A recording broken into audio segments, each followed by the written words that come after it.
Assalamualaikum warahmatullahi wabarakatuh.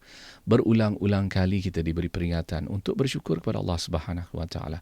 Allah memerintah kita, la in syakartum la azidannakum. Kita bersyukur kepada Allah Subhanahu wa taala, Allah akan tambah lagi. Namun Allah juga memberi peringatan.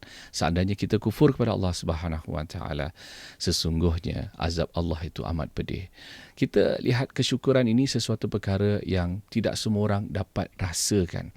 Maka kita harus bersyukur kerana kita dapat bersyukur. Maksudnya Allah yang memberi kita perasaan, rasa qanaah, rasa kembali berterima kasih kepada yang memberi, itu Allah Subhanahu wa taala.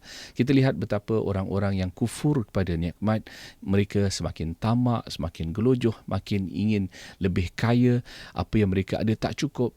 Itu semua merupakan sesuatu perkara yang kita tidak mahu. Malah kita bersyukurlah kepada Allah Subhanahu wa taala atas segala-galanya.